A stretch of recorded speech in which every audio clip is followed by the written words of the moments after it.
Hello friends, I'm Kayla and welcome to my annual Goodreads Choice Awards vlog. I already posted this video here a couple weeks ago where I paired up genres with prompts to make sure that I'm reading something from every single one of the 15 categories in the Goodreads Choice Awards. But don't worry if you didn't already watch that. I will link it down below in case you want to, but I'll include clips of me selecting the things out of the jar and kind of getting a TBR together. And then this vlog is about reading all of the titles. But because you always tell me to just read what I want, I do also have a couple cheat cards.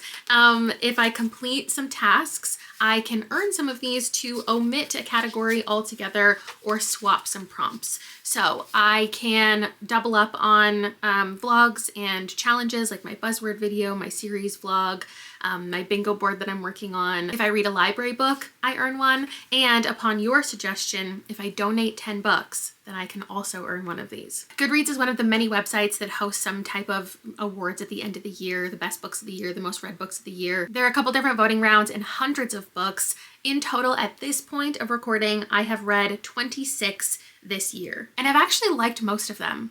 So let's go ahead and read maybe 15 more. If you're experiencing Goodreads fatigue, I will link down below a couple other websites who do something similar, or they've listed other maybe more diverse titles, maybe more things you've never heard of. I'll link some from Book Riot, Read In Magazine, Literary Hub, The Washington Post, NPR, Libro FM, and any others that I come across. And without further ado, I have a giant stack to get to, so let's begin the vlog. Oh, one where I like the narrator. So this is a book that I will guaranteed be reading as an audiobook.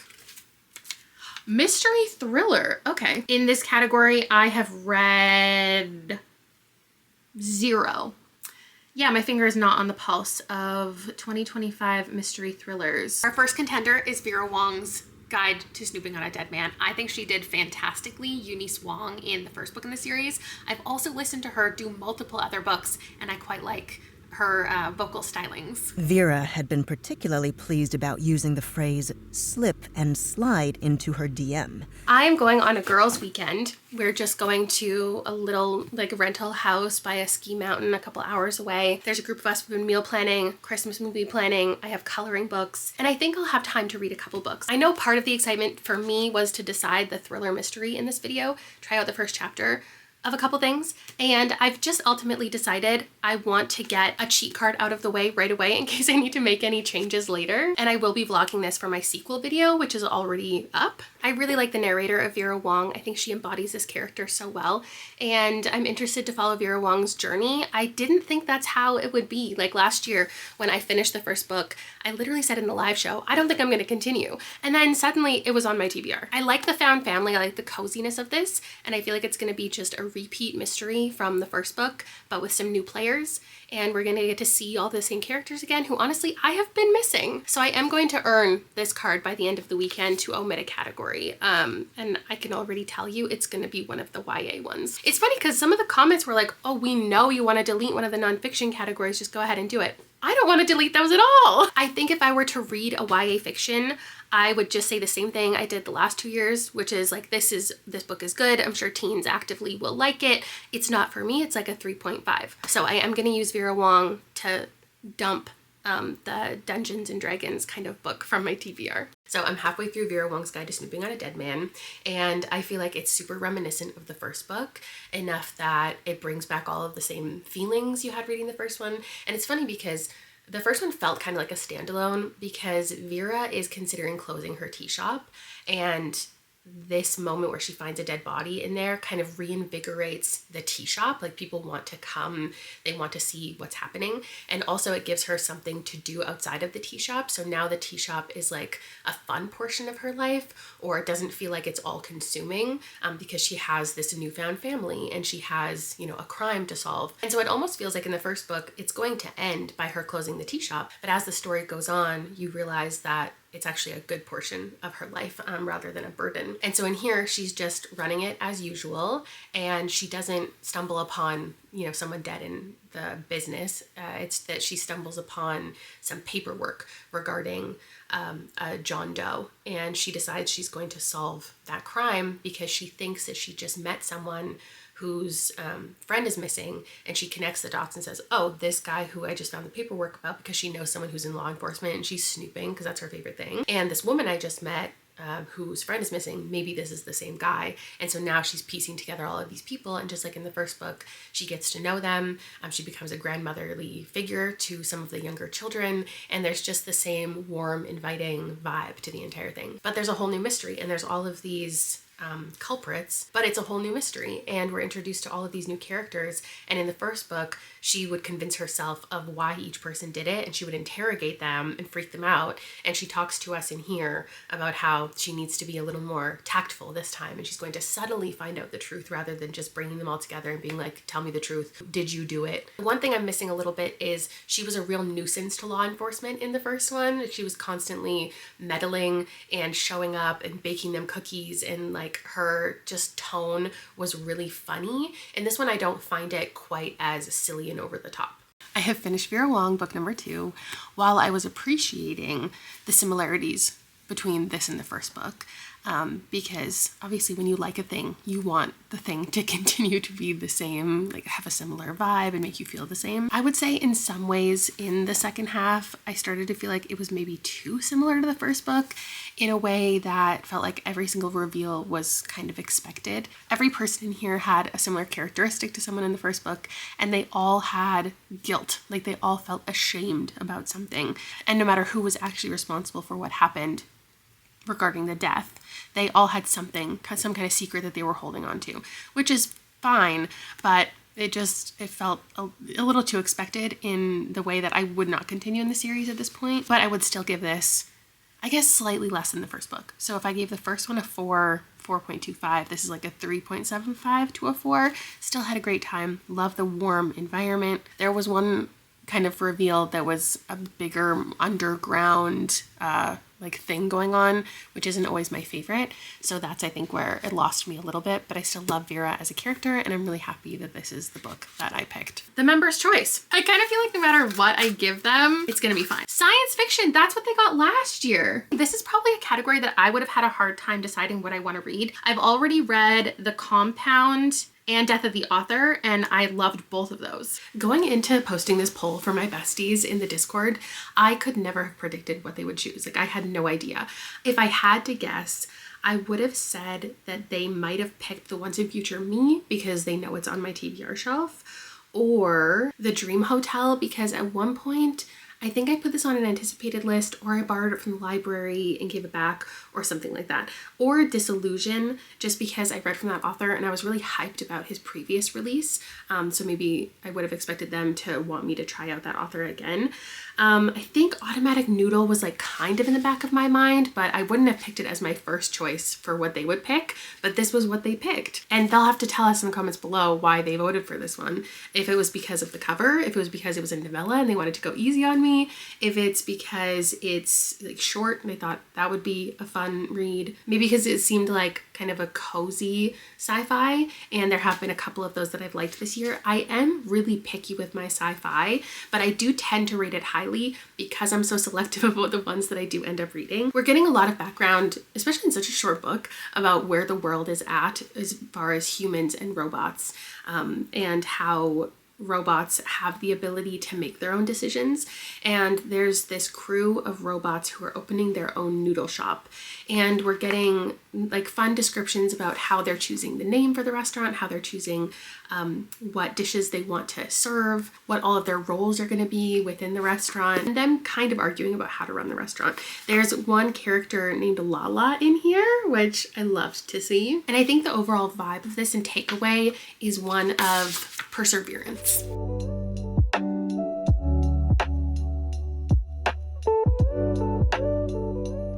Am I allowed to leave this video without rating certain books? Like, I don't, and it's not that I want to leave the entire thing without a rating. It's that I feel like I need to sit on this much longer to decipher my own thoughts about it, but I feel like that would be a little unsatisfying. So I want to say, I don't know. If I were pushed to pick a rating, if I absolutely had to in this moment, I would probably give Automatic Noodle a 3.5. I feel like there must be a different phrase for these types of books that I'm just not privy to, but I wouldn't necessarily call this cozy because it does just give, I don't know, it's a lot of commentary, it's a lot of metaphor, it's a lot of allegory for current political, social issues. And in that, I think people will feel represented. They will feel hope. It also just like confronts you with a lot of real world challenges. I think that the robots getting into power, you think, okay, so this is talking about AI. It's talking about how much they're taking over and how humans are becoming too reliant on robots. But I don't think that's necessarily what the book is even talking about. I think mostly we're talking about immigration. I didn't read this far into the synopsis, but it says the robot-run business starts causing a stir. A targeting wave of one-star reviews threatens to boil over into crisis. And that's what a lot of the second half of the book is dealing with, is people talking about how this isn't a business they want to support, and the robots are taking people's jobs, or even women's rights, gay rights, racial discrimination throughout time. The humans are saying, hey, you're liberated, you get all of these things, but they're allowed to make money, but they're not allowed to have bank accounts. They're allowed to rent, but not own houses. They're allowed to contribute to society, but not allowed to vote to control society. They don't want the robots taking over the economy, but they want to benefit from the robots' labor. And a lot of the reviews are just hating on them for how they're running the company and how these people shouldn't be, or these robots shouldn't be trusted. And it's about all of them connecting with each other, but also connecting with themselves. And they didn't read like robots necessarily, ever, except for the fact that their communication was via text. Like that's how they were figuring stuff out in the business. So I don't have anything bad to say about the book. It's just that the plot itself and the writing just wasn't all that engaging to me.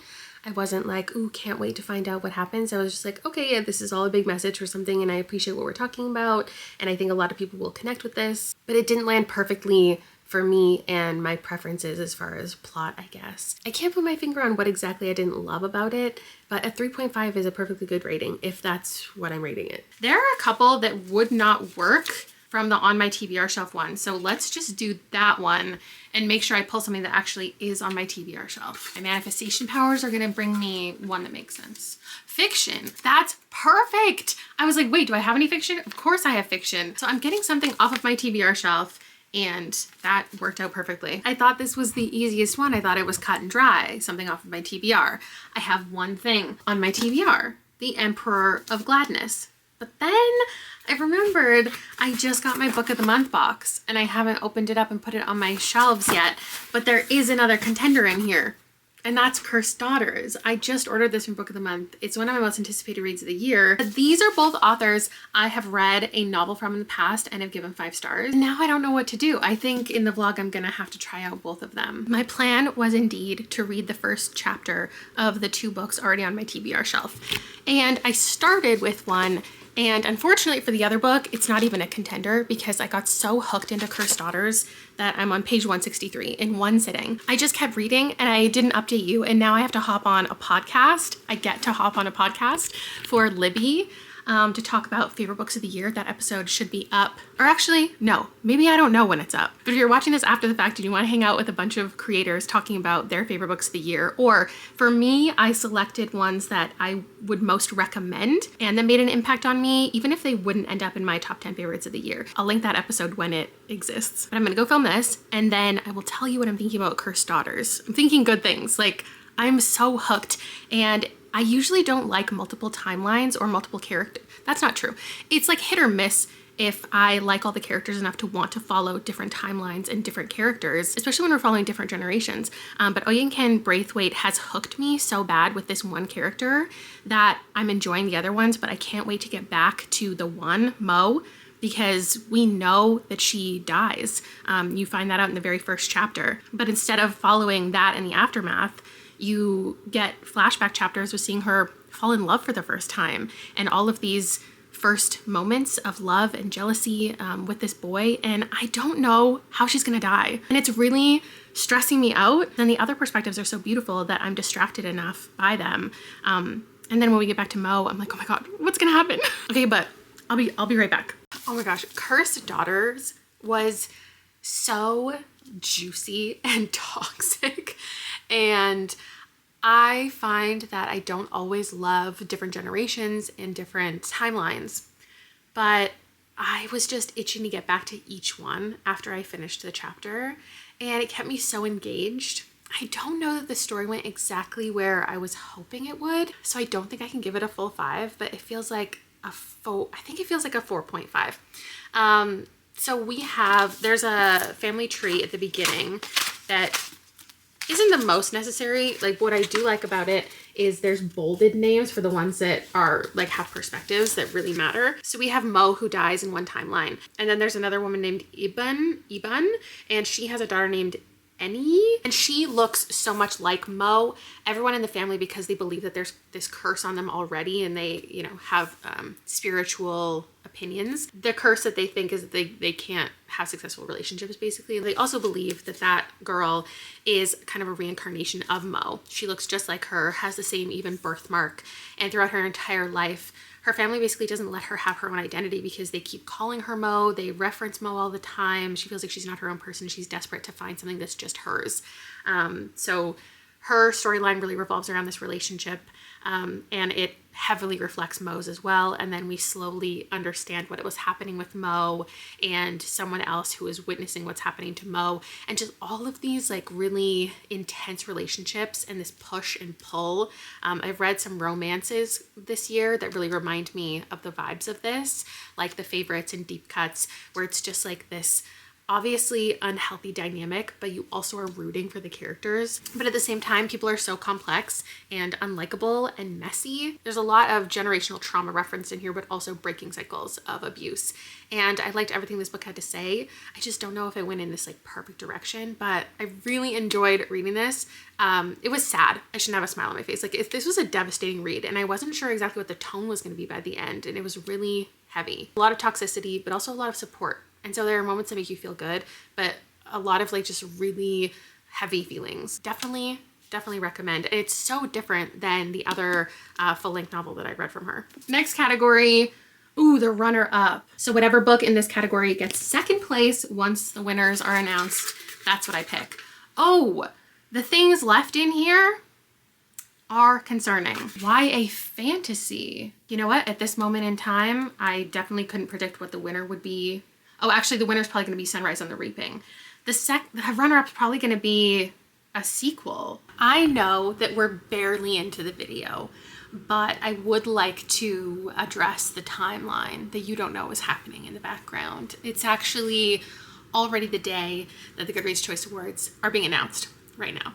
I'm a little bit behind on my reading challenge, so this is interesting because I have yet to collect a yellow card to delete the YA fantasy category, and that's what we have to figure out today. I would like to delete this category because I don't really want to read YA, but let's go ahead and check out what I should be reading. Maybe I will, maybe I won't, maybe I'll swap this with a different category. So first up, here's what we see. The Compound? How is The Compound winning science fiction? That is so crazy. Fiction, Frederick Backman won. Historical fiction, Taylor Jenkins Reid won. Mystery thriller, Holly Jackson won. Romance, Emily Henry won. None of that is a surprise. Rebecca Yarros, B.E. Schwab, Grady Hendrix. Nothing here is shocking. Alchemized took it. If I was reading the winner of young adult fantasy and sci-fi, I'd be reading Sunrise on the Reaping. So, noted. The good news is, besides Where I Was in the Midnight Soil, there's nothing here that I'm itching to read. So I guess I'm excited I chose runner-up and not winner. What I should be reading is officially Fearless by Lauren Roberts, which is the third book in a trilogy. So the old me would say either I go and read book number 1, or I just go to the next option, which is also a sequel, or I go to the next option, which is also a sequel. But instead, I feel like let's go through the rest of these and find one that I want to read and find a way to swap the challenges. Wild Dark Shore, I accomplished that already, so it doesn't count. Historical fiction, I don't really want to read Broken Country right now. I don't want to read The Tenant. I don't want to read the Abby Jimenez. Romantasy, I'm not reading that. Fantasy, I already read that. Science fiction, I already completed my science fiction pick. Stephen King could be the option for horror. I could do that. I could do that. Debut, The Names. That one does kind of interest me. Okay, this is the second time The Correspondent has been in the third place, and I kind of want to read it. So I'm angry that it's not in the second place. Audiobook, that one would be a good one to swap just because I'm so unsure if the Pantone that is about to be announced is going to fit for anything here. Nonfiction, I don't want to read. The Let Them Theory. Memoir, I could read from Malala. History and biography. It's Jane Austen's bookshelf, which I was already planning on reading. And that was selected via bingo.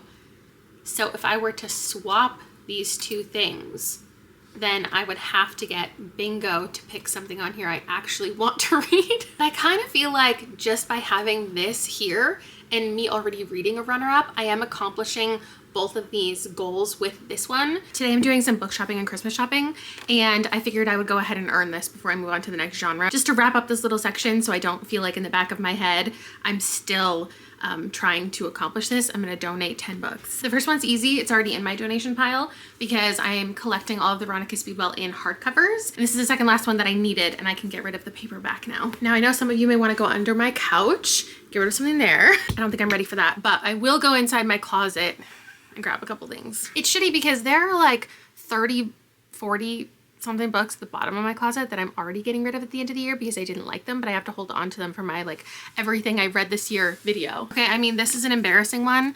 It's because I purchased 2 copies by accident, Killer on the Road and Babysitter Lives, and I was gonna do some type of like giveaway and then I just didn't. So I will give it away to a free little library. Does it count if I give it away to my mom? Maybe not. Oh my God, I don't want to get rid of anything in there. Oh no. We have to do ones I've already read. Is there anything on my TBR shelf? Not really. I don't want to go under here. It's dusty. All the more reason to go under here. A sock, Rob. A sock, actually. What if I just grab a stack and I get rid of the entire first stack I find? Yeah, no. Why do I still own this? Great question. Oh, these are all like nostalgic. That's why they're under here. They're books I didn't love, but I still want to keep. Okay, I can get rid of this. The sequel to The Girls of Paper and Fire. The Dry, that was 3 stars, I think. I mean, I could pop this one into a free little library or the library book sale because it's middle grade, it's an anthology. Maybe some kids should read that instead of me holding on to it. I hate it under here. I don't even remember if I liked this. Why do I still have that? It's a romance I didn't really care for. Okay, easy. A contemporary YA mystery kind of thing. That's it, my 10 books, and it makes sense that a lot of them are YA because I would like to omit the YA fantasy category because I don't read it enough or want to. This is gonna go into the library donation bin, and in a couple months, other people can purchase these for $1 a piece. Next prompt, the least expensive. I am just about to go to the bookstore and we can look at the price tag. But where in the bookstore am I gonna have to shop today? Nonfiction. I have read 2 things from this category. I'm kind of down to pick any of these. Like, none of them are really calling to me. I'm happy to pick whatever the bookstore price decides for me. I don't think there's anything here, honestly, that I'm leaning towards more than something else. Like, they all seem interesting enough. 43, 39, 39. Yikes. 39. This one looks like it could be reasonable. 25. Guess I'm buying this cute little one. Good morning. I am reading the book today that you just saw me buy. I have a bag. I just drove up to a ski hill with my kid and his friends. It's opening day and they're gonna snowboard. I'm gonna sit in the lodge and I'm going to read this, The Service Berry. You saw me purchase it because it was cheap. And I think it'll be a pretty quick read. So I'm excited to get into this and tell you what I think.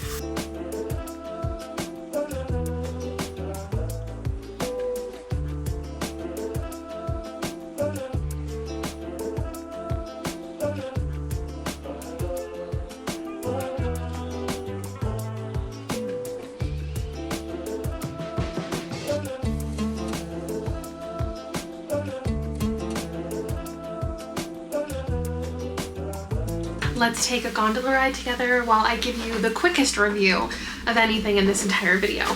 It's the shortest book and I took the least away from it. I feel It was beautifully written. There's some beautiful illustrations, and I will go on to read Braiding Sweetgrass, which people have been recommending to me for years. The biggest intent of this book is talking about the planet and appreciating everything that Mother Nature gives us as a gift, and how if we see everything in life as a gift, then we take better care of it. And so that's how we should look at the planet and not live in overabundance, recognizing enoughness as like a radical act against an economy that's constantly encouraging us to consume more and more and more. One thing that I really liked in here, she was talking about how abundance is created by recycling and reusing and not hoarding things and sharing the wealth, and how the most successful groups of people are spreading things around and not keeping things for themselves. How communities really thrive when they take care of each other. It was talking about birds specifically, and how birds, eat berries and they give back to the berries, and the whole cycle of nature. Robin is really concerned about, how much we're extracting from the earth and fossil fuels, and all very valid points. I feel like this is an entry point kind of book would be for a lot of people. I don't know that the most environmentally conscious people are necessarily going to gain anything out of this. It's just like a pretty little book to have. Everything that she's saying, of course, super valuable. We should all live with more gratitude. It was a little simple for me. I don't know what I'm rating this. I feel like maybe a 3, I guess. And with that, I have to get off the gondola. Next prompt, we're doing the Pantone audiobook.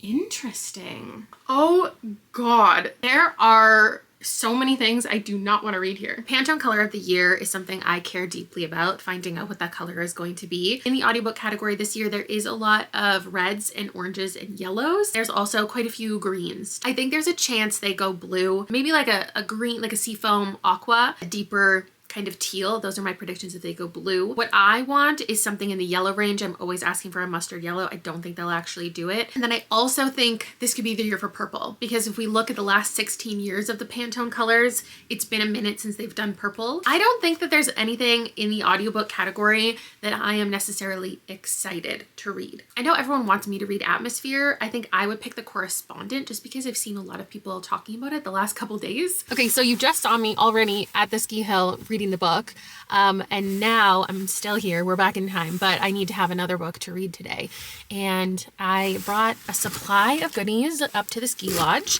I have like a coloring book and markers and banana bread. I have a notebook so I can plan some things, and I figured today is the perfect day to listen to an audiobook. Also, the Pantone color got announced just like a couple hours ago. I have been driving for a while and I have not checked my phone yet today. What I'm most interested in reading, if I had to pick anything that I could from the audiobook category, I would pick The Correspondent, because this is in a couple different categories.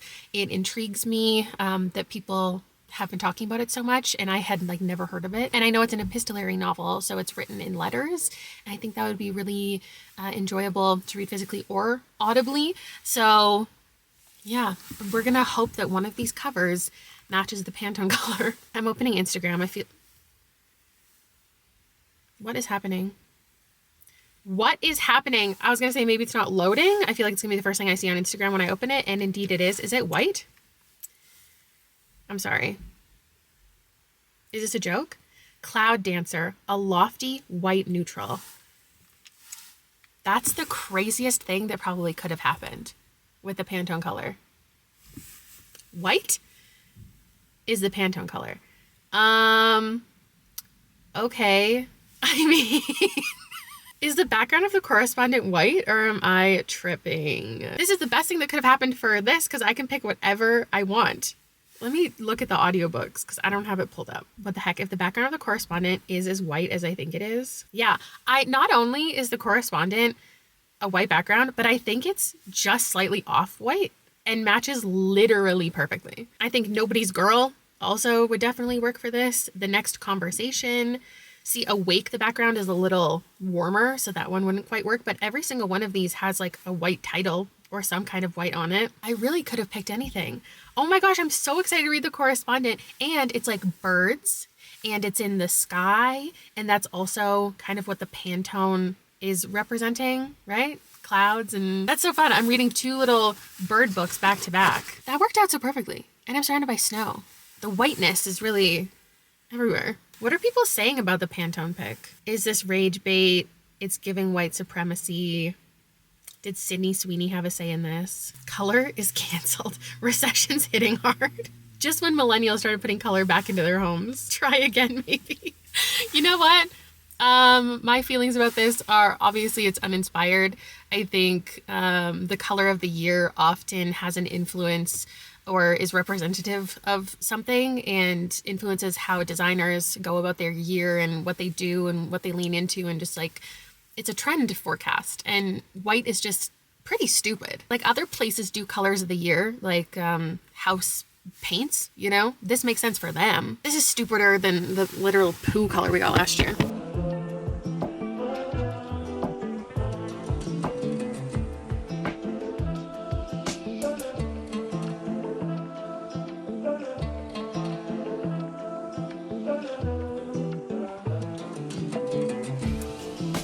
I feel very strongly that the audiobook category should be about it being a unique or better experience than the physical read in order to have been nominated, because we know these days Goodreads is in charge. It's not based on public nominees, so they can select only the best of the best ones and then people vote. And if there's just a bunch of books that happen to be popular, then people are naturally just going to vote for those. And it's not about the merit of it being an audiobook. So that's why I feel like Goodreads has to like curate such a good list. And with The Correspondent, I looked and it's a full cast narration, and I'm pretty sure there was like 15 people listed. I got mine from Libro FM. Just a little plug, if you want to use my link to sign up, I will get a free audiobook and you get a free audiobook.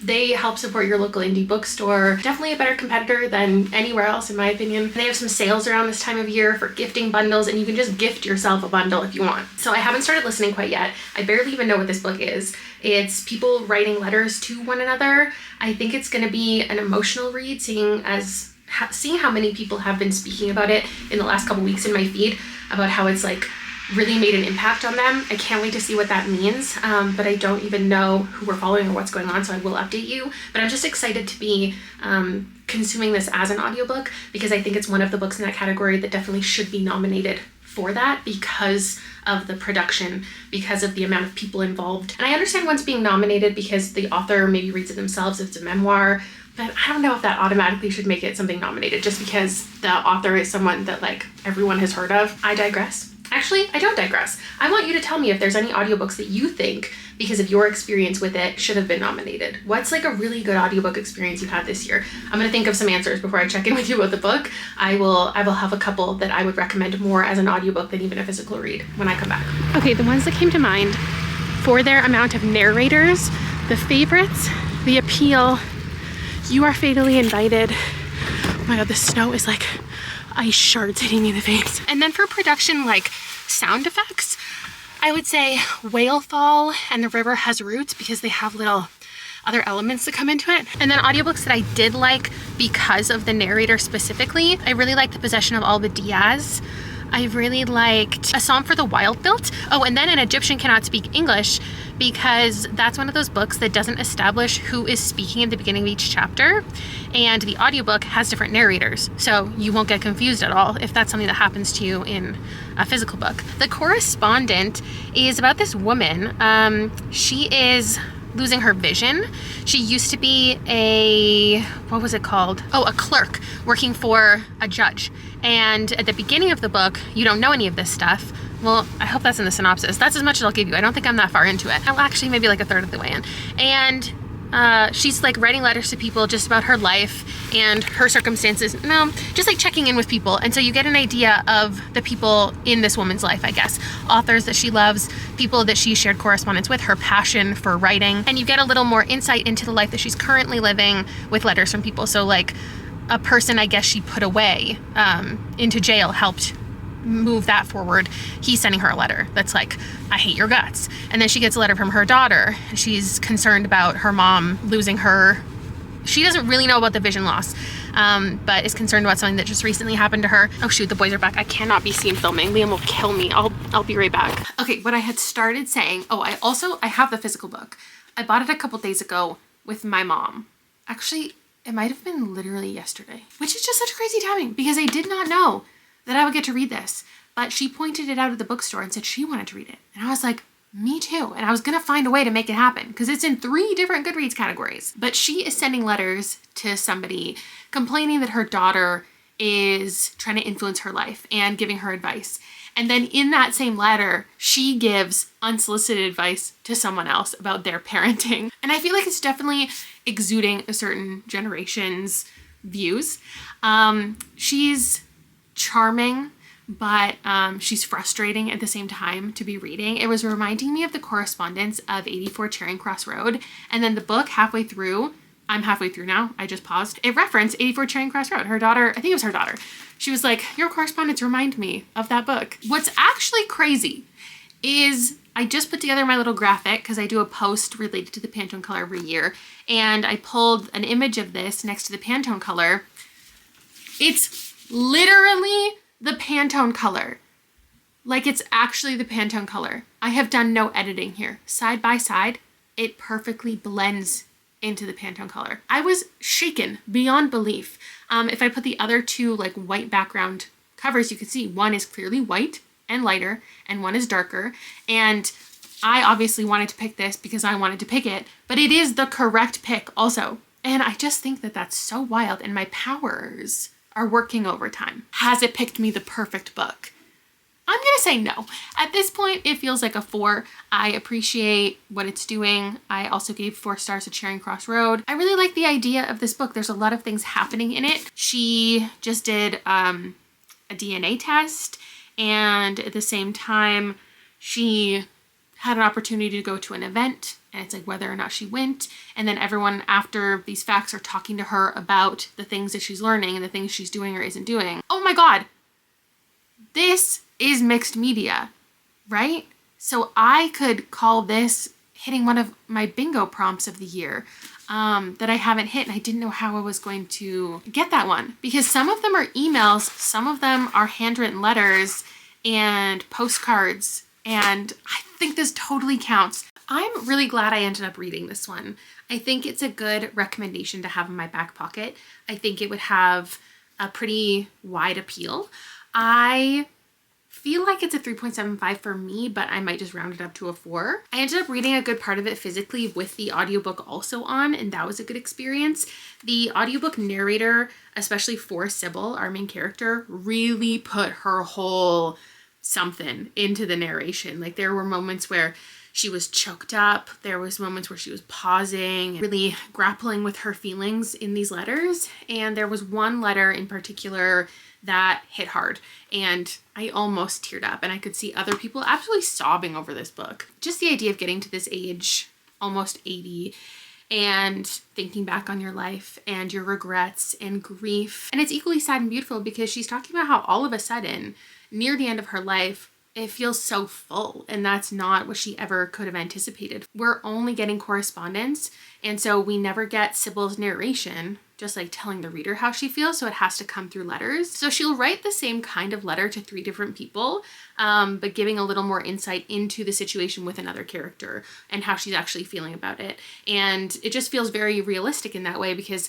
we're not only getting the important letters, we're getting the mundane letters, and that gives a good idea of this woman's life and how she spends it, how she spends so much time talking to people. And it's even a point of contention between her and another character. I wish I connected with this a little bit more, but I could see other people absolutely adoring it. I get the higher average rating and why it's in the Goodreads Choice Awards in 3 different categories. Glad that I read it, and I'm gonna move on to something else. Next, first line. Could be anything. Fantasy. Okay, from the fantasy category, I have read 4 books. The River Has Roots, The Raven Scholar, Catabasis, and Watermoon. Probably by the time I post this though, I will have also read The Strength of the Few. Let's talk fantasy. I have them already. Several years after the war, during the mid-afternoon hour, I generally put aside to fantasize about setting fire to my manuscript and disappearing into the countryside to raise goats. I received a book in the post. Goats. I do like reading about like authors and stuff, so this one is the top of my list so far. I've decided I'm gonna go with the one about the book because I'm realizing this is fantasy, so maybe it's a magical book. And the one I chose is The Everlasting, which is scary because I have not liked that author in the past. but people have said it's similar to this novella, which is the only thing I liked from this author. So, The Everlasting. Okay, interesting. Picking this because it started with a bookish passage is very indicative of the book itself, so I'm glad that that's what I ended up selecting. The Everlasting is about this academic who is obsessed with this tale of this lady knight named Una the Everlasting. And he is so obsessed with this book and knows it so well that he ends up getting tasked with like kind of going back in time or going into the story and ensuring that history remains the way that it's supposed to be. Her life and death had a big impact on the world, I guess. And he has to just like make sure history stays the same. But also Owen, our character, I don't know, main character, I think they're both kind of main characters. He falls in love with her and she falls for him. And there's perspectives from both of them talking to each other. So it feels like letters. It feels like this, I don't know, like dedication of their lives to one another. And it's all of these really moving, beautiful lines. I've tabbed a couple things in my library book. I need to go purchase this, I guess. I was just reading through what I tabbed and I don't think there's anything I could actually tell you. One thing about this is it's very dense. Last night, this is how far I got, like 160 pages in. That's it. I feel like I've read an entire 350-page book already. So it is misleading that this is only 300 pages. It definitely doesn't feel that short. At this point, we're in a kind of time loop, and I think it's so interesting. I'm really enjoying it. It reminds me a little bit of reading, what was it called? The Second Death of Locke, just the writing style of it. I finished The Everlasting. I'm really glad I ended up reading this one. There are a couple other books in the fantasy category that I definitely want to read, and I could have read happily, and I feel like they would have ended up getting the same rating as this one, which is a 4. So I'm happy to have loved an Alex E. Harrow novel, full-length novel, and I will continue to pick up more from her, because the 10,000 Doors of January, I still to this day am so confused why people are obsessed with. Like, I love the concept of that one, but I just think there was too much questionable about it. And then I wanted to love another one of her books, but I found a really solid one. And for portions of this, I was like, it could go into the 4.5, 5-star category, but there was something that had me a little bit removed from the characters. I didn't feel like the most passion for them. The writing is beautiful. The writing exuded that passion. And I've seen a lot of Goodreads reviews say the same, but they're saying because it was written in second person, that's why they felt removed. This is not written in second person. And this is like the third time this has happened to me, looking at reviews for like 3 different books in the past year, where I'm trying to figure out, do I not understand what second person is? Or are we collectively as a community rewriting what second person means? Because this is first person direct address, where it still uses I, and both characters are talking to the other in very passionate, over dramatic language. It is not second person. Second person is when you are, like, the book is written as if you are the character. It's you did this, you went here. But every single line has I. Like, it's all, I did this, I did this, I did this, and you did this. And I feel like I'm losing my mind. So if I'm wrong, just tell me. I'll believe you. Something I really liked about this is how it covered like war and battles, because that is a lot of what's happening in this woman's life. She's a knight, but it's covered in a way that we're not really in it. The whole book is them not really living, but discussing living. Do not ask me to recount the battle. Every battle is the same anyway. There is a beginning and there's an end, and in between them, there's nothing but butchery. There were arrows flying down from the ramparts. Then there were 3 strange booms. And then there were no more arrows. There were enemies, then there was blood, and then there were no enemies. There was screaming, there was begging, and then there was quiet. In the quiet, I stood breathing hard, returning reluctantly to my body. I felt very little during battle beyond a vague, muscular satisfaction at my own skill, but coming back always hurt like the devil. That was when I felt, all at once, the arrows that had not missed, the bruises that bloomed beneath my armor. That was when I saw the bodies around me, their faces frozen in pain or terror or childish confusion, and remembered what I was and how it always had been. There were also, something else I enjoyed about this, there were some plot reveals that were fascinating and very much my taste, and surprising little elements in both of these characters' lives and just the world that we are existing in. I loved what this book had to say subtly about gender. It was very body positive. There was also a really strong theme with bodily autonomy in multiple different ways, even specifically with pregnancy and abortion, which we don't always get in a fantasy world. The best thing about this book was how self-aware and intentional it feels. Obviously the prose is stunning, but also it just doesn't feel like, even though some may say overwritten, it doesn't feel like it's wasting any time on any scenes. Like everything feels really thoughtfully included in here. And the end of chapter 20, if you've read this, was one of the most devastating chapters ever. There's also some elements of redacted names that I really liked. And there's just some beautiful art in here. So definitely pick up this physically if you can. I think it's a stunning thing to have and to read, even though it has a sprayed edge. It's not my least favorite. This is actually, I think, what color we've all collectively decided is our Pantone color of the year. Bingo picks my history and biography. I'm gonna play a game of bingo with you. There are quite a few things here that I'm not interested in. We're gonna play elimination bog. First three being eliminated. O66, that's the witch one. G48, that's the one about the women in science. B1, we are left with the Jane Austen's bookshelf book, which I had never heard of before the Goodreads Choice Awards. I have read one Jane Austen, Blasphemy, didn't love it. Today I am reading Jane Austen's bookshelf, and it's funny because when I selected this, I saw a bunch of comments that were like, oh, you should get to pick whatever you want from the history and biography. This one's not going to be for you because you don't love Jane Austen. And I was thinking like, yeah, obviously, like maybe I'll swap this out at some point. I've only read the first 15 pages and I'm so into it, even though I don't really care about Jane Austen. I mean, as a literary figure, sure, but I don't like love her books or anything, and that's why I would want to read this. But I love books about books and the idea of books, and this author, I almost said character, Rebecca Romney, is a rare book dealer, and the first 15 pages was about her career and her love of books, and how as like a fan of books and a reader, she loves the inside of the book, but as a collector, she loves books as objects.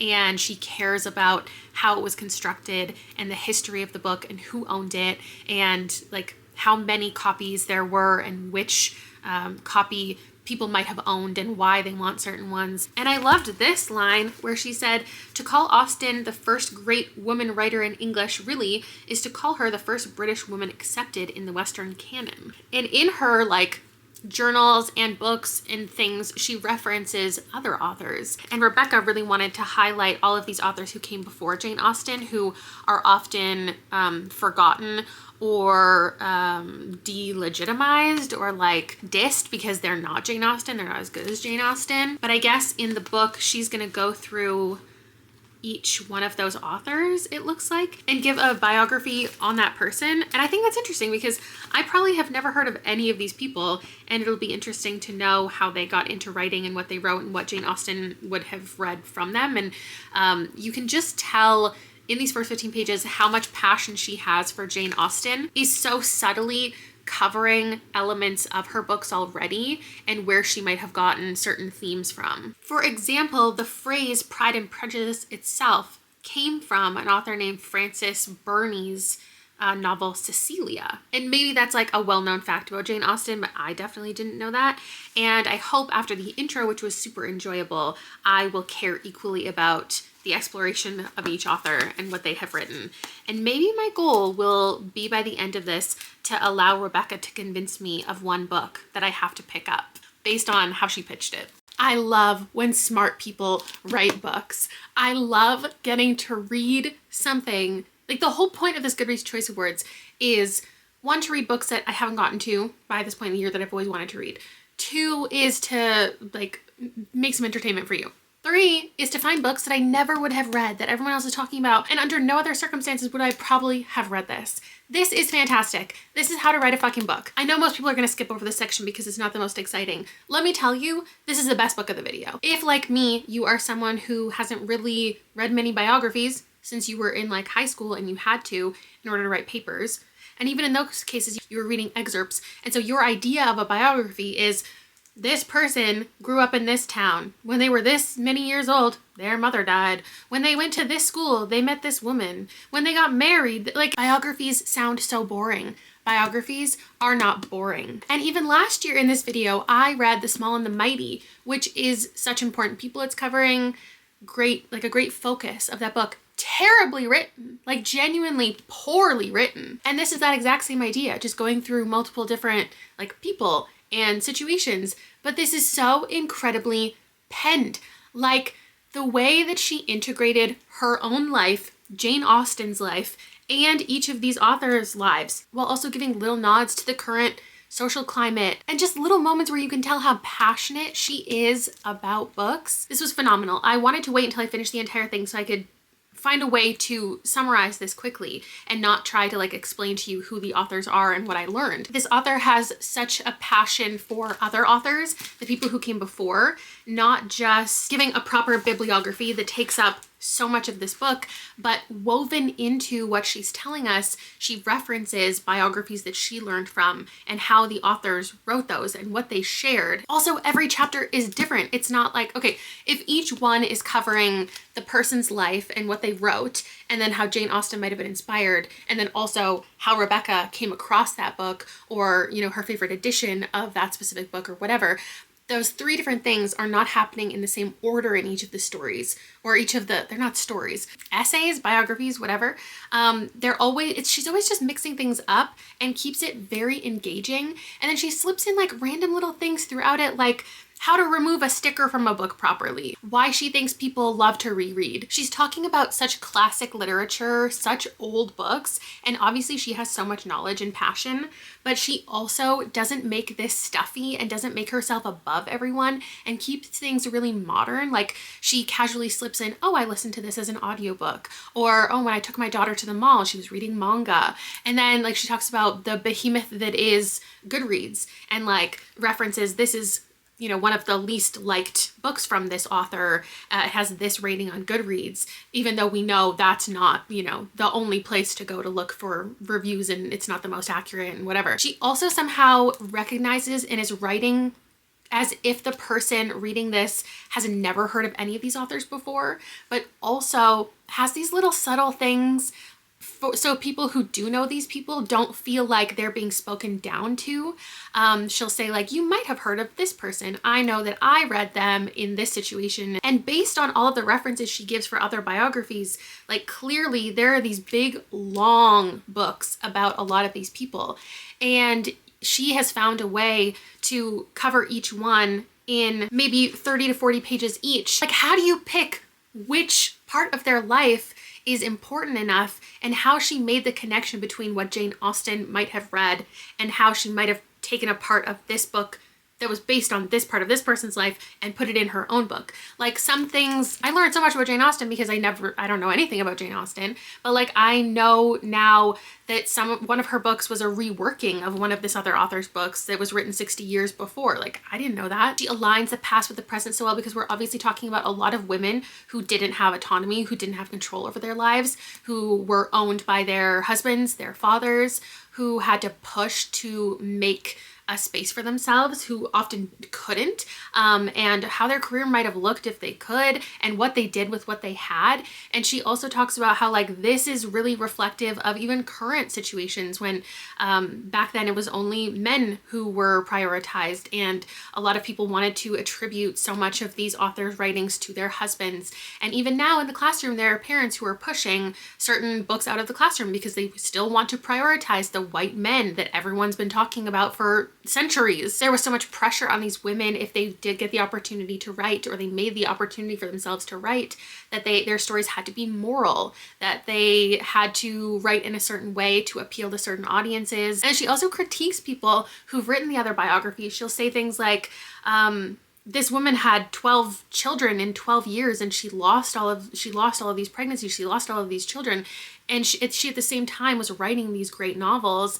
And it's so strange how these other men who wrote all these biographies don't ever acknowledge like the difficulty with the child rearing portion of their lives. It's like they just completely ignored all of that and the emotional turmoil that they were going through. And then occasionally we will reference other ones. So she'll say, and if we look at this author and this author that we've already spoken about, here's how these three situations are similar. Here's how each one approached the same topic differently. It's so intentional with everything she wants to say, but also with how this is organized. And you guys know I care so much about how a book like this is organized. And then she's constantly coming back to things about rare book dealing and the books that she has come across and how she found this certain edition and how this made her want to find this and how all of these things are connected. And there was all of these moments of, I don't know, like serendipity with her book finding journey with all of these authors and connections that she found with things that they wrote as she was parsing through all of their novels.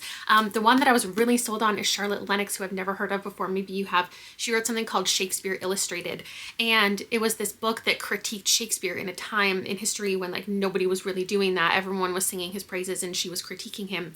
And my God, there's so much drama. There was like this other literary critic who wrote the dedication in that book. And after the book got a lot of critique from the other critics, he kind of like separated himself from her and even went on to write his own book about Shakespeare with a list of people who came before him who wrote similar things, which would include that woman in the dedication he literally wrote in and obviously read, but he left her out of the list. And she lets us know how smart she is because there will be moments where you don't even question something. It's like this author was described, you know, it'll be like a typical biography, like people who wrote about this author would describe her as this in their reviews. And she questioned certain words. She was like, does this word mean exactly what I think it means in these modern days? And then she goes back to this 18th century dictionary and she's like, oh, the word wit actually was used to describe this. And so what I would consider wit and what people who describe Jane Austen as witty, like this is what they actually mean. And then she also takes the time to like explain what each of the books that she's talking about in here is about, all of the plays. And like so succinctly though, so I get a good idea of what it is and what the, you know, lesson of it is without reading it myself. And then she ties it to Jane Austen. And it's just like a book full of people I don't know, including Jane Austen. But now I know so much more. Do I care to read anything that I just read about? I'm not sure. I think the Shakespeare Illustrated would be very interesting. This is exactly what this whole video is for, and I hope that somebody stuck around and saw my passion for some nonfiction because nonfiction is so fucking good. And I was just talking to somebody in the comments who was saying like they find nonfiction a lot of times is sad and boring because history can be sad and boring. But I think this shit is so interesting, and there's so much interesting nonfiction out there, so much passion, so much joy, so much intrigue. Like I love Rebecca. She cares so much about this thing and she has poured her whole life, it feels like, into researching this. And I feel like I would read these from any author that I saw another one for. And nonfiction like this makes the ones that I read that I'm always like, it was a 4 because it didn't do anything special. It reminds me of why I do that and why I say that, because there are ones that are written so incredibly well. It's not just about what the book is about and what it's saying. It's about how it's written. This was so incredibly engaging. I'm so glad that I read it. Next is Subscriber's Choice. That's you guys. Putting my fate in your hands. Maybe like horror would be good. That was not fake. The witchiness is still here. I've read 11 of these 20 and I just realized this was a little hasty of a manifestation because there are quite a few books in here I've DNF'd and you could make me finish them. Here are your options. I have already DNF'd What Hunger, Hungerstone, and The Lamb. The only one on my physical TBR is The Bewitching, and I have not attempted The Haunting of Payne's Hollow or How Bad Things Can Get, Coffin Moon, or Breathe In, Bleed Out. Do not make me read Never Flinch. I will not forgive you. Here's what happened with the vote. I got 645 comments that each specifically mentioned one of these horror books. This is what the pie chart looks like. An overwhelming amount of people voted for The Bewitching by Sylvia Moreno Garcia. This is the one on my TBR shelf. It's from an author that I've read plenty of times before. And this gets me another cheat card because this is on my 25 and 25. The books that I for sure knew I was going to read this year and I might have not gotten to without this video. There's still one more on there that I didn't quite realize and I don't know if I can fit it in before the end of the year. That's not important right now. I am reading The Bewitching. If you're interested in the spread of votes, this one got 349. And the closest one following, I didn't see coming at all, and that's Coffin Moon with 115 votes. And I wonder if it's because it was picked by, I think this is an aardvark book, that it ended up in a lot of your minds or on your shelves. I don't know if you've read it and you want me to read it, or you want to read it and you want me to read it first. After that, the most votes were for Breathe In, Bleed Out, and then The Haunting of Payne's Hollow. I didn't get very many votes for picking up ones that I've already DNF'd, so I appreciate that. And there were 11 of you that voted for Never Flinch. So I'm just gonna take this now. I now have a yellow card. I think I might need it. There are 4 genres left, and there are a couple, there's one specifically I'm worried about. I'm gonna go read my horror though. Just know this is in my back pocket. I'm back at Big White. Liam and his friend are snowboarding. It's dead. There's like literally nobody in front of me. So I'm gonna go sit in the lodge as usual. And I brought The Bewitching with me, which I'm very excited to read.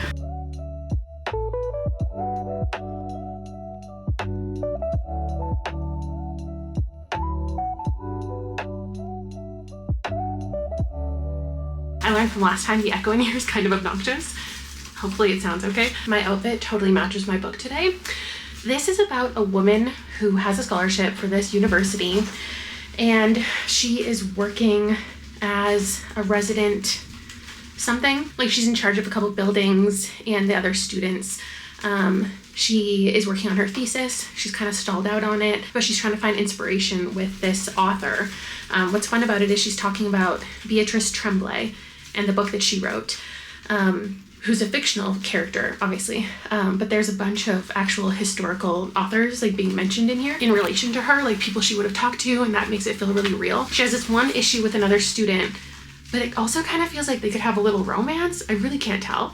And then after the first couple chapters, we flashed back in time to, I can't remember what year, to our main character, Minerva's grandmother, Alba. And so we're also getting her as a teen. And I don't remember if this is 2 different timelines. I feel like it was 3. And it's been so long since I read the synopsis, I don't even remember like what the, horror element is going to be. I will say there was something that felt a little ominous with this one character she doesn't get along with, the guy.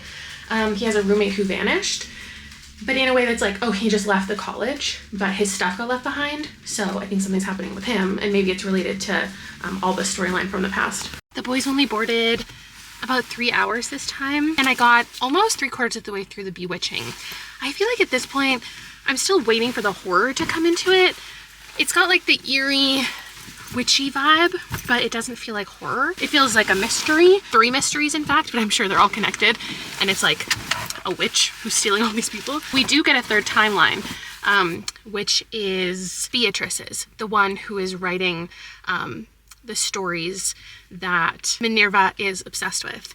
And she has these papers that she's written, like journals and correspondence, that Minerva wants to get her hands on.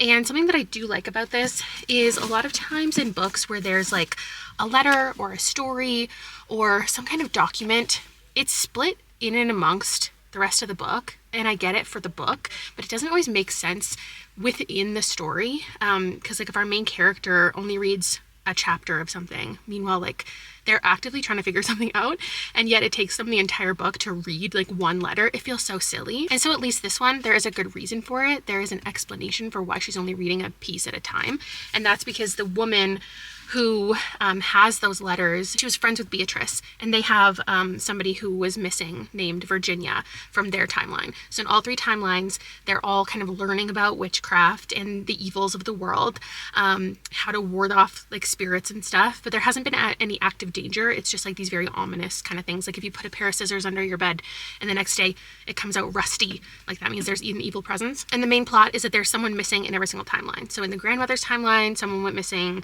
In the, it's not current day, it's actually in the 90s, there's someone missing there. And then we also have Beatrice's, someone missing there. I'm very intrigued, but it's just not quite the genre. And I know a lot of gothic things just end up in horror because that's where like they naturally fit, but maybe there should just be an entire gothic category. Although if I'm asking for a new category, I've said before I want cookbooks back, but I think there should just be a speculative category. I feel like there are some things in sci-fi and fantasy that could just be in, it's not magical realism, but some of them are. And I think just speculative, like kind of ominous magical stuff that isn't like, oh my god, high fantasy, because then high fantasy could just have its own category. I fear this is the most boring update of the entire video.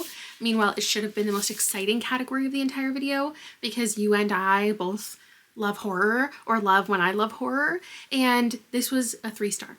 I don't want to call this boring because there were 3 perspectives. Things were always happening and we were finding things out, but I feel as though a lot of things were very predictable. A lot of things just went as you kind of expect, and with a horror, I want more twists and turns. I want more eerie, scary feelings, and I think my taste in horror I've really solidified.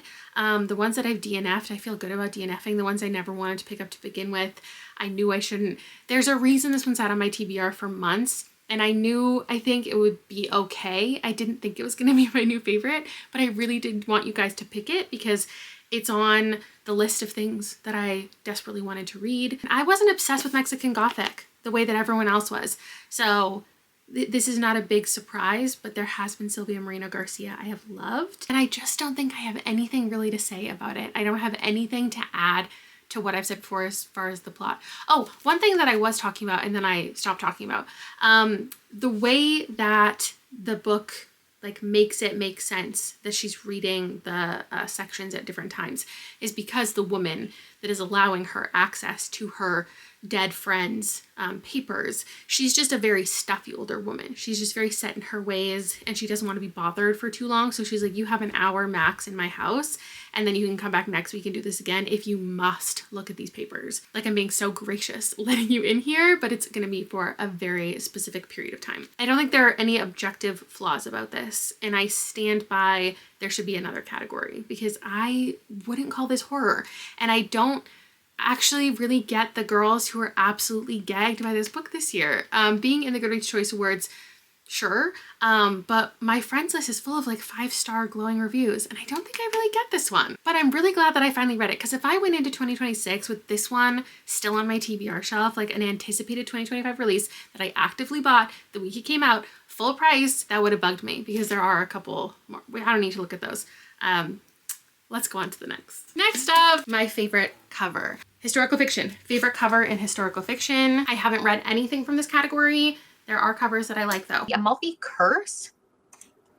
I feel like I've heard of that. I really like the cover of that one. Amity, I really like that cover by Nathan Harris. I went to the bookstore in person and looked at both of them there and still couldn't decide. So I'm not sure what to do from here. So I have a deep personal vendetta against turquoise, but that doesn't mean I can't still say this cover is pretty and I can't appreciate the design. Like, I think this is objectively a gorgeous cover. It's got like the aqua with the gold with the deep blue, especially in person, the gold is like literally gold flake. So if I'm being truthful with myself and I'm not trying to look at it objectively, my favorite cover is this one. I think the font is perfect. I think the gradient is beautiful. I love how the mountains come into it. I love the carriage. I love the horses. I love the texture that's on this that makes it look like watercolor paper. I think this is stunning. And so I decided to start each chapter, the first chapter of each of these. And this one was far and away more enjoyable. So I guess I do feel more justified in my hatred of aqua. And I am going to read Amity, which we all already knew was the right decision, but I needed to read the first couple chapters to confirm it for myself. It was especially difficult to decide because both of these books have the exact same average rating on Goodreads. Meanwhile, this one was in like the 6th place, I think, because it has so many more readers than Amity. Amity was in the last place on the entire list, even though it has the same average rating. It just doesn't have as many readers. So maybe I will read and love it, and then I can force all of you to read it too. I'm sure the Amalfi Curse is good, and I kind of want to pick this because it's in the fantasy realm, and that's maybe more interesting than just a historical fiction. But it started out so boring and info dumpy, and the kind of info dump where we have a character who's explaining how the entire world and society and family and lineage of these sea witches works to a character who should maybe already know these things. The concept of these sea witches is interesting, that they come from this line of sirens, and we have a main character who the sea has stolen her entire family from her, and she's the last remaining, and she has decided on this day she is going to do her final magic. Like, the witches can control the tides and help push out the pirates that come to their coast. But all of the explanation just didn't give me the idea that I would end up loving this.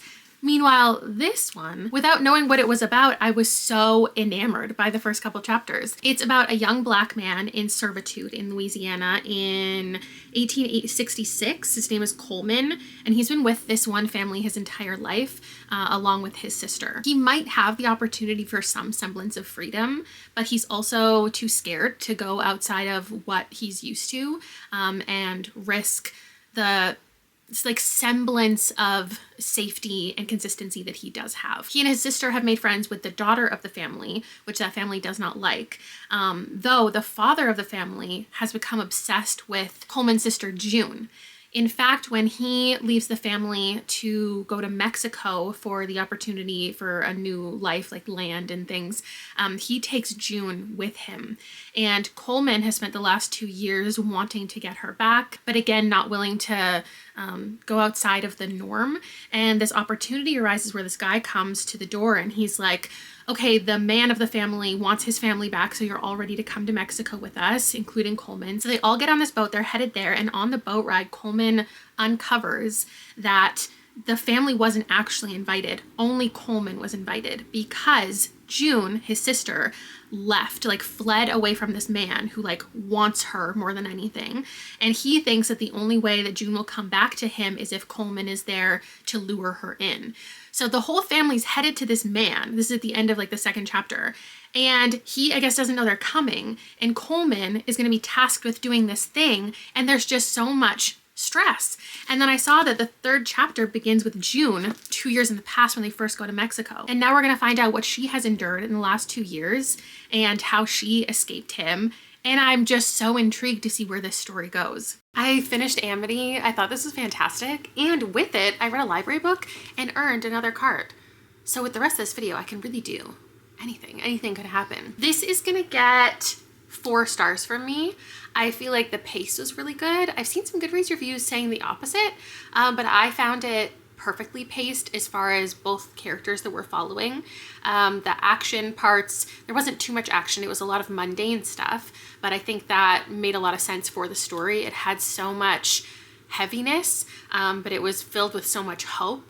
And I have this list of things, like a graphic, where I put all of my favorite things into categories, and I put collections of books that fit in that thing.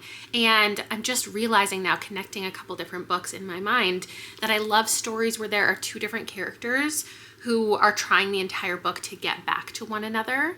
It's something that I've read quite a few times and I really, really like, because it's just this desperation and it shows so much passion, especially when they're siblings. June will do anything for her brother. She will do anything to protect him, and to her own detriment. And it's difficult to read, but it's not gratuitous in any way. I think this was so perfectly handled. There are moments of romantic connection. There's moments of friendship building, animal companionship. There's definitely some stressful moments as they have to navigate so many different things to find each other or even find out where each other are. And there's many different trials and they do the wrong thing, they go the wrong place. Bad things almost happen a bunch of different times, but then people just come together and help each other. And I think that was really beautiful. Women, especially in this story, had such strong personalities and such varied personality traits that they were really interesting and thoroughly explored, which I appreciate. Without spoiling exactly how everything comes to a close, I would have liked 30 to 40 more pages to be in their lives. Yeah, this is really good. On to the next. Rob and or Liam chooses. They're gonna be choosing my romance? What are you talking about? From the romance category, I have read 2 things, The Favorites by Lane Fargo and Great Big Beautiful Life. I don't know what I would pick for myself. I want to say Till Summer Do Us Part, just because I think I like the colors. Scotty Price just started a new job, and it's a real sausage fest. Oh. In an effort to impress her boss, Scotty mentions her non-existent husband in a company meeting, but eagle-eyed Chad points out her lack of wedding ring. Frantic, she calls in for help from her best friend who sets her up with his brother, an improv-obsessed millionaire. More than happy to take on the job, he teaches Scotty the main rules of always saying yes. I think don't you like those usually though? Like fake marriages? Oh, I do. I do like those. fake dating. It is so gloomy out. I can't even film in my house. It's like pitch black in there. So you're catching me while I'm out doing my Christmas shopping. I was fully prepared to finagle this prompt into something else. I do appreciate that my husband remembered that I like fake dating, fake marriage stuff. Something he also knows about me but didn't know was in this book, neither did I, is that I love games and competitions. Something he definitely doesn't know about me though, and I think a couple of you did, because I've talked about it earlier this year when there was a Veronica Speedwell book and I referenced the Wedding Crasher, is that what it's called? As well, that I love a book that has like a sex club or like something that people get thrown into that is just so wild and outrageous and silly. And all of those elements are present in here. And yeah, I'm almost halfway through. I'm eating this book up and I didn't expect this. Like I said, I was going to get out of this. I was thinking, okay, maybe like if I swap this with romantasy, if I swap the prompts because I have a yellow card I can use, maybe like I can get my mom to pick my romance and I'll just give her all of these and she'll pick the fall one because we bought that together. And then I'll pick a different romantasy and we'll go down this different lane, whatever. But I figured I'll give the first 50 pages a go just to say that I did it. And this is so stupid and so fun. And I've never read Megan Quinn. I never really planned to. I think this looks way more cutesy than it is. This is raunchy and it's a rom-com. So Scotty's best friend gets his brother, who's like a millionaire. So he has really nothing going on in life. He's got really successful in his career and he's not doing it anymore. And he's just kind of living in the moment and doing whatever and he'll go along with anything. He loves taking an improv class. And so he gets him on board with Scotty. And suddenly they are at this counseling retreat. And to get the couples to like reconnect, they play all of these games, and there's these competitions where they have to do these like fun summer activities, but also more intimate moments, like really intimate moments in front of other people. And they have all of these cabins that they have to stay in, and they get to their cabin and there's sex toys everywhere. And they're like, this is so uncomfortable. We literally met today. And they're like, oh my God, how did we get onto this like sex island? How did we join this sex cult? Did you read the contract? Like, what have we gotten ourselves into?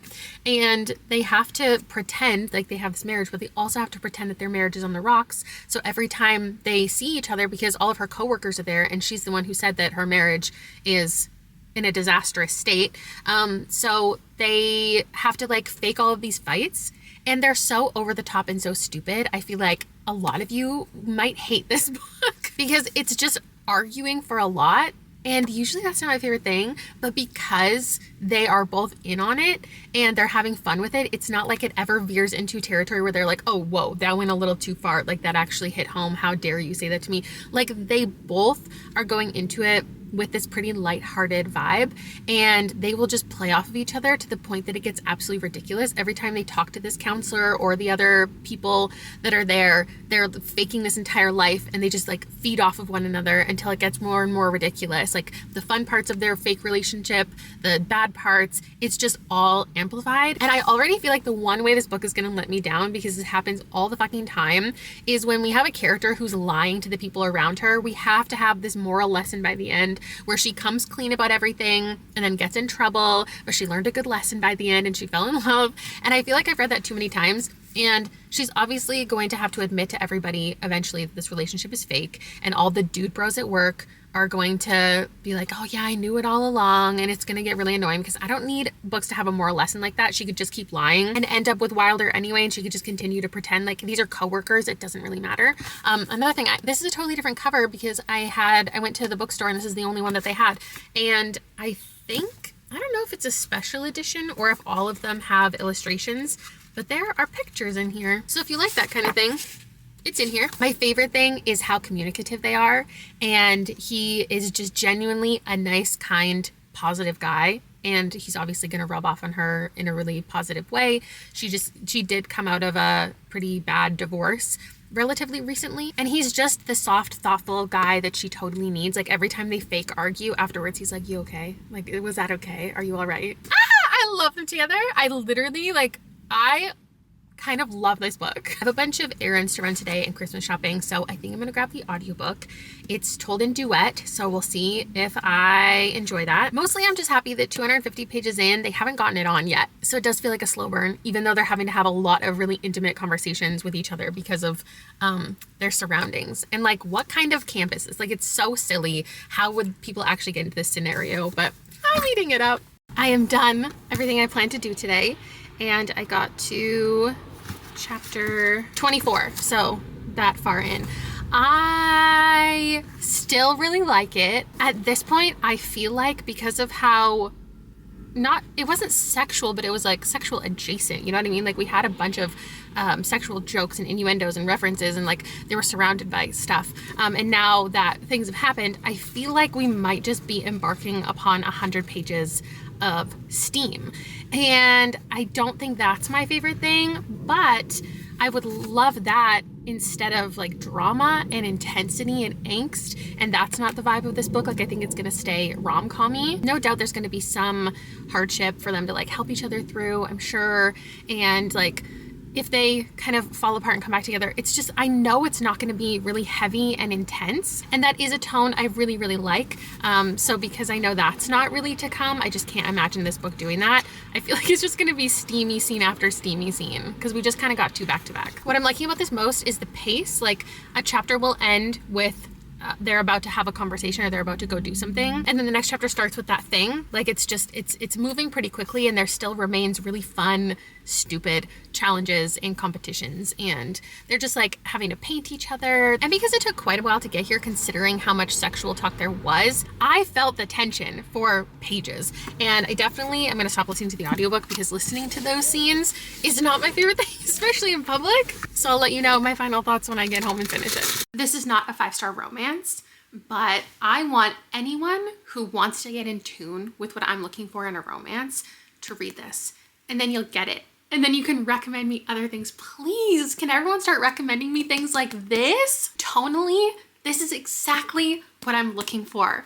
I love that these two people just got thrown into this ridiculous situation. I love that they have to navigate it together. They have very different personalities. They both bring out the best in each other, and everything is just so lighthearted. Yet they do have difficult things in their past that they're working through independently and via one another. Something I really don't care about is the main character, our female main character's history, because I feel like this was really standard in the way that we meet her, and she's only had one partner. She's nearing her 30s, and she's like, I've only been with one person. I only know one person, and he didn't treat me the best, but it was the best that I knew at the time. And it's like her being appreciated in a way that she never knew she could. We have a woman who's never experienced a partner who prioritizes her moment, you know? And so she gets that. And that's not something that I really care too much about. Like, I love a protagonist who has tons of experience, but I'm happy for her finding that person to really do it for her. What I could do without is definitely how far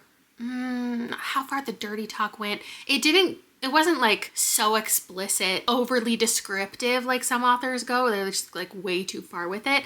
But it did go a little far for my comfort and enjoyment level. Like I was like, shh. But I am one for communication. Their exploration of things in the bedroom and all of the items that were left there for them to explore, it definitely wasn't in like a really wild territory. But they do talk about plenty of accessories and piercings and the pleasure that they bring. I also could have done without how much they brought up her ex, but it was explained why Wilder was purposely doing that and how he was trying to learn from the relationship she had and help her learn from the relationship and what he wanted to do differently. But like there was one time where they were actually getting it on and she was like, oh, Mark would have never let me do this. And I was like, ah! This is a 4.25. It was very good for me. And I never, and I mean never, would have picked this up without the Goodreads Choice Awards and my husband. So shout out to him. I can really excuse most things I wasn't liking because it was just so fucking fun.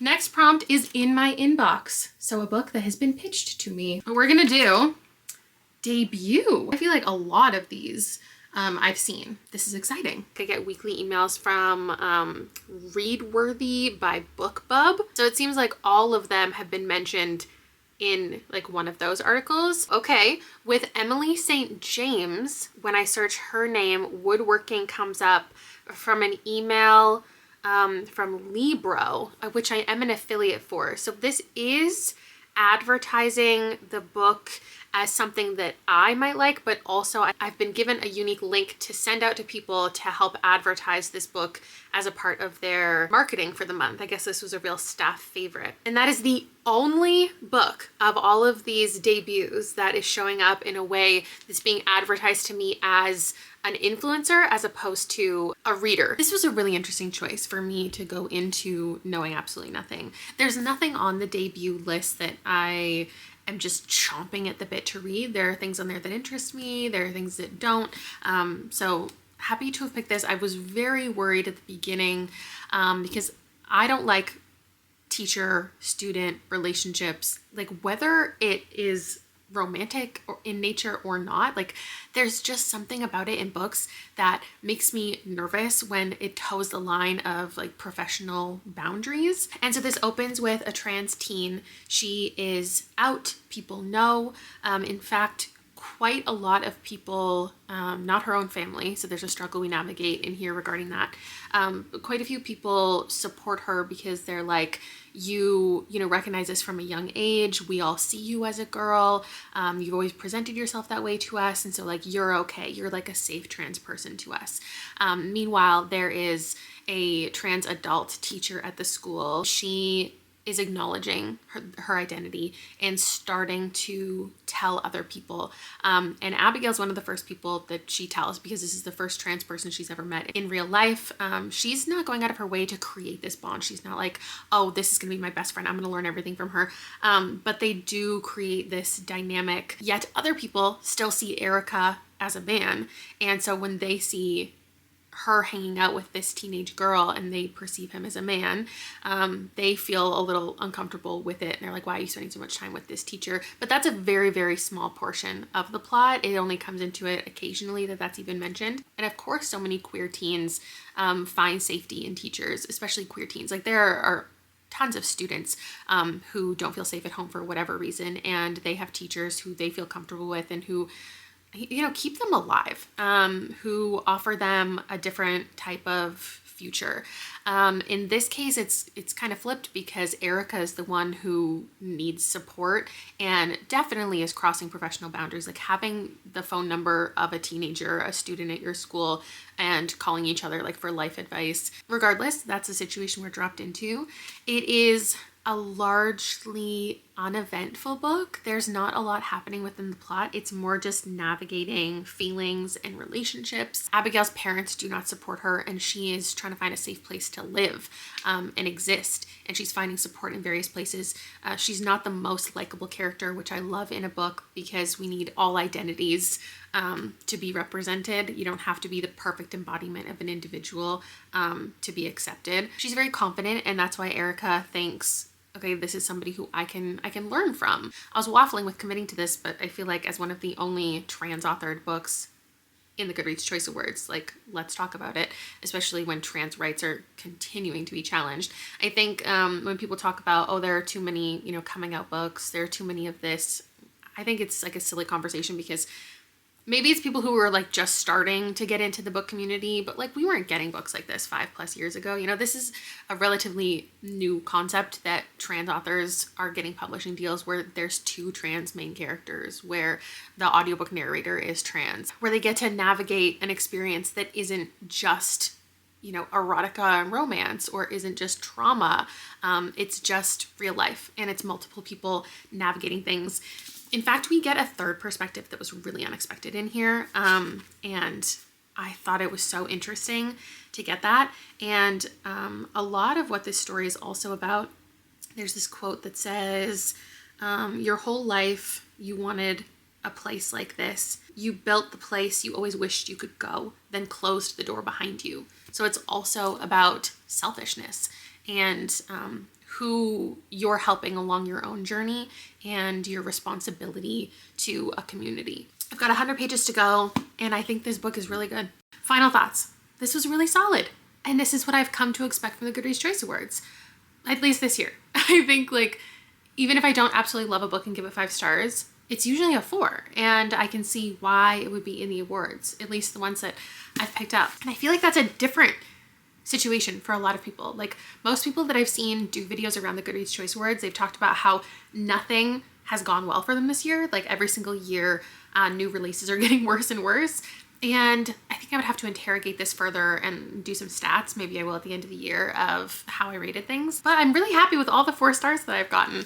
One thing I don't agree with is the amount of people saying that this is funny and hilarious. Like, I don't really think that that's the tone.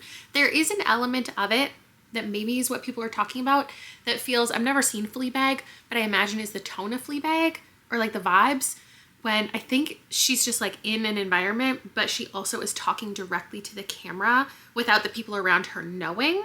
And that's what the book does, especially, well, with Abigail's perspective specifically. We'll start out a paragraph and she'll be like, I want to talk about this thing. I want to talk about my life, blah, blah, blah, blah. She's talking directly to us, like it is direct address. And then she'll say, okay, now I just realized this person has been talking for 5 minutes and I've been tuning them out. So let me turn back to them. And then we start to get their dialogue. And that's something that's kind of fun about the writing style. And then that one section that I told you about that was a surprise is that one's written in second person. I think I can definitively say that was second person. And that was just such an interesting element to add. So you've got first, third, and second, because for Erica, we're reading about her rather than from her. One thing to note about the audiobook is there's a lot of redacted, there's one specific redacted name. It's a character's dead name, and it's used a lot in the book and therefore in the audiobook. And they made this like a crinkly, buzzing redaction sound, which I also feel like is the exact same one used in The Everlasting that I was just listening to block out certain words. And I wonder if that's the norm with audiobooks or if other ones use bleeps, but bleeps would have gotten really annoying. But this crinkly kind of sound got also a little bit grating. So if you're really sensitive to stuff like that in audiobooks, I wouldn't recommend it. But I will say, I feel like having a little sound effect once in a while makes you tune back in case you weren't tuned in, to be like, oh yeah, I'm listening to an audiobook. It was heartwarming. Yeah. The connections people are building, lots of important things about trans rights in here. And we really ran the gamut of different people's perception of people. There was a couple like kind of wacky moments, I guess, like scenes where a bunch of people are together and it's like going crazy. But they were also difficult things to navigate. So I still wouldn't call it funny. I like the variety of types of characters we had and all the different personalities. I thought this was really good for a debut and I would read this author again. My mom chooses. Yeah, romantasy. I saw that coming. Okay, I brought the list down to 5. You won't like these two? Okay. These two might be okay. Okay. But I think you'd like this one. Okay. I think I might own this, but I'm not sure. Seriously? I think I might have bought it already. Thank you for your pick. You're welcome. Now, part of me really wanted to pick something else from the romantasy category and check out things that everyone's talking about. I haven't seen a lot of people talking about this. I have it on my TBR because I love Daughter of the Moon Goddess, while a lot of people didn't seem to absolutely love this one. So I was honestly pretty surprised to see this being nominated at all. And I've talked about the plot in other videos and how similar it sounded to the plot of Daughter of the Moon Goddess, just as far as like there are immortals, there's someone in the family who's been taken away and somebody has to go solve it. Forbidden magic, dangerous secrets, like similar kind of vibe. And I had a couple people comment saying they're not similar at all. So that's intriguing to me. And I guess this one, did that one get nominated for Goodreads Choice Award? If it did, I don't think it was put in the romance category, or maybe there probably wasn't a romance category at that time. So I imagine this one is more, like romance is more at the forefront. Our main character, Lien, forms a bond with the ruthless god of war. So I guess I'll check in with you when I'm about halfway through. Okay, so we've got this young woman and her father at the beginning of the book sacrifices himself and gets her this thing to like save her life. And it stays in her body, and now other people want access to that thing, including the immortals, the god of war that she meets near the beginning of the story.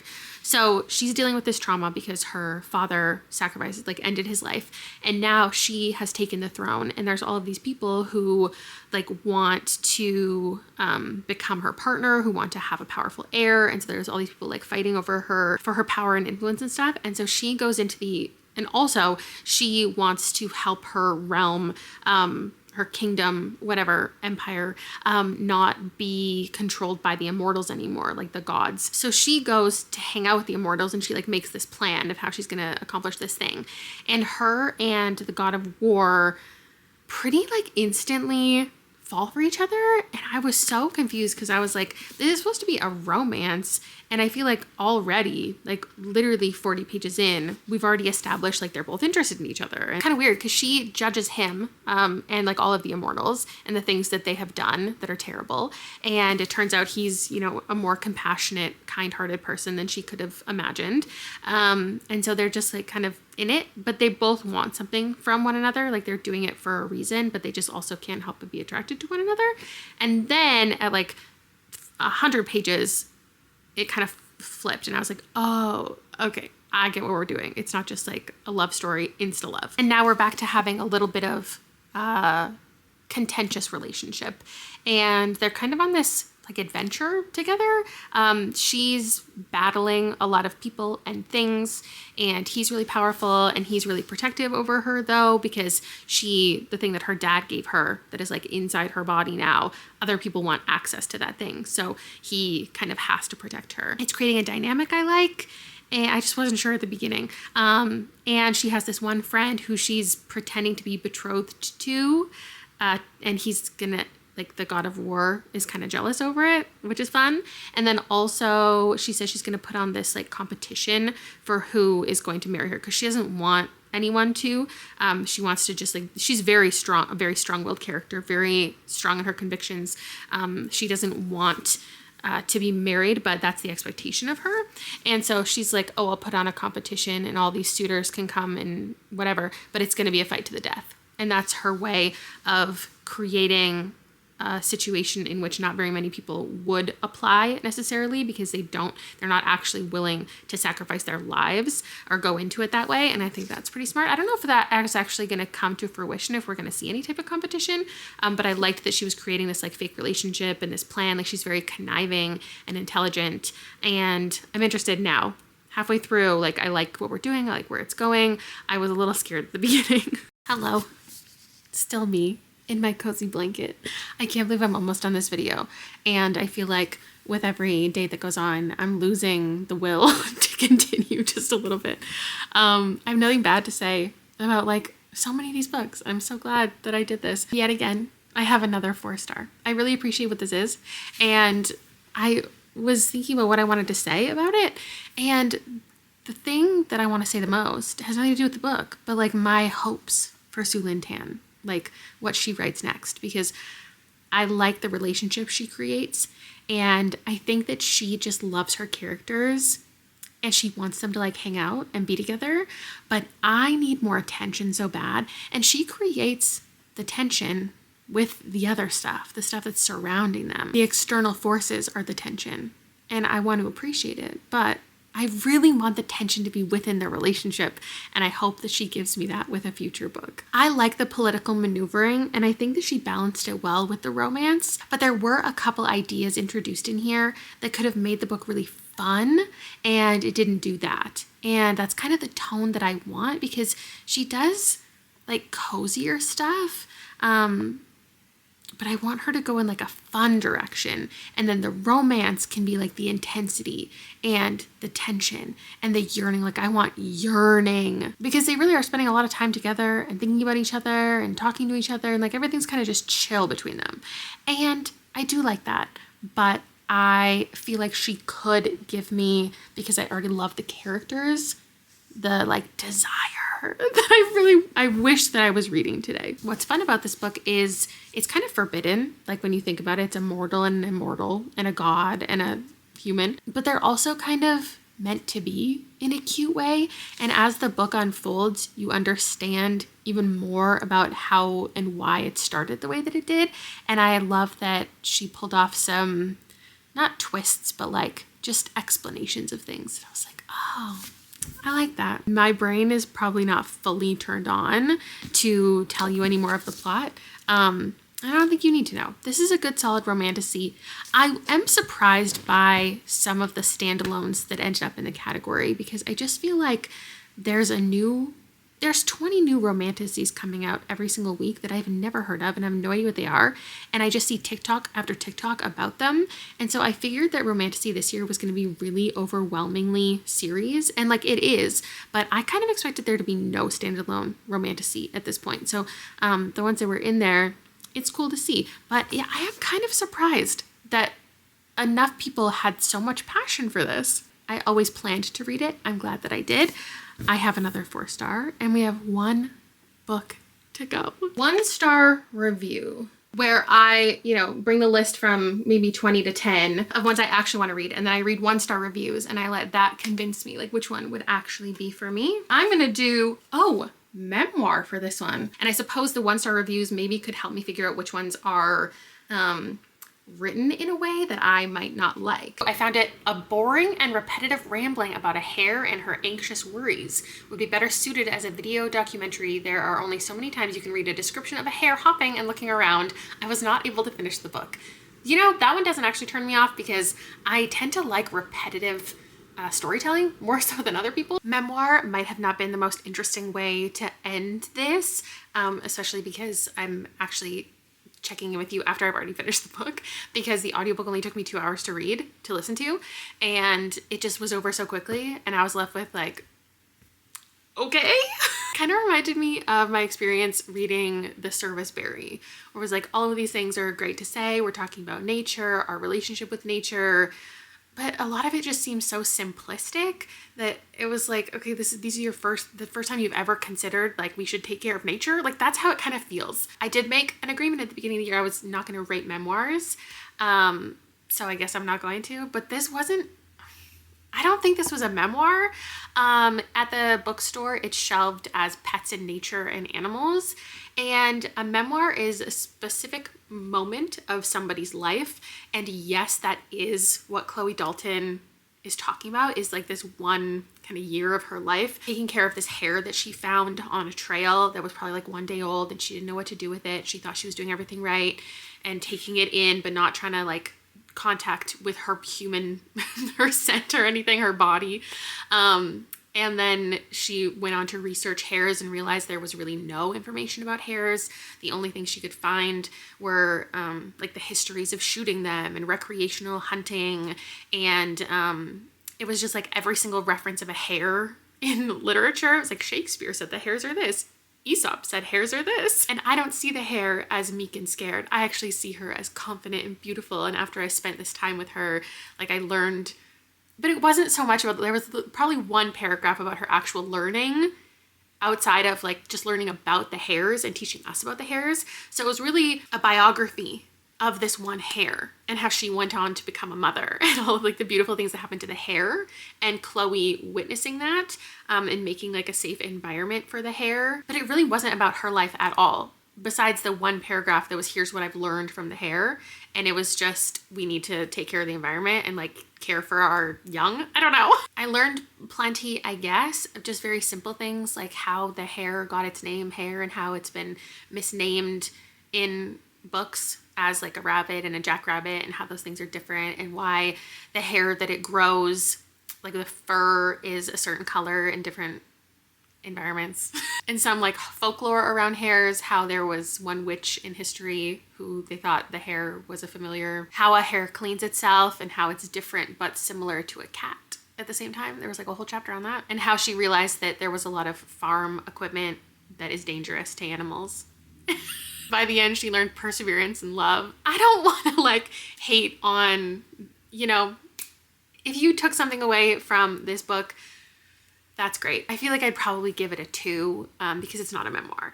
And maybe I should have read something else, but I just don't really, I don't know. There's not many people whose lives I feel like I really care to read about. And that apparently includes the hare that she refused to name because that was her separating it and making sure she didn't domesticate it. And with that, I have completed 13 of the 15 categories. If I were voting for each round, this is the one I would vote for in memoir because I haven't read any of the other ones.